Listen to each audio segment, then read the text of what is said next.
ও ফোনে কার সাথে চ্যাট করছে? এরকম মুচকি হাসার কারণটা কি? ও কি আমার থেকে কিছু লুকাচ্ছে? এই সুযোগে ফোনটা একটু চেক করে দেখি তো।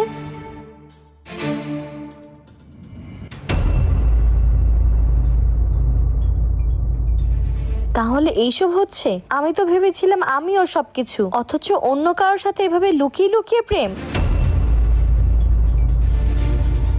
এই তুমি আমার মোবাইল ধরছো কেন? আমি সব দেখে ফেলছি। তুমি রাতের পর রাত ওই মেয়ের সাথে কথা বলছো, গোপনে গোপনে দেখা করছো, আমার সাথে চিট করছো তুমি। আল্লাহ, তুমি এগুলো কি ভাবতেছো? ও আমার ভালো একটা বন্ধু, এর বেশি আর কিছুই না। বন্ধু? বন্ধুর সাথে ঘন্টার পর ঘন্টা কথা, আবার আই মিস ইউ বেবি। আমাকে চিট করছো তুমি, আমার ভরসা ভাঙছো তুমি। কিন্তু একটা কথা, তুমি দেখো রাকিব, আকা এসে আমার প্রতিশোধ নিবে।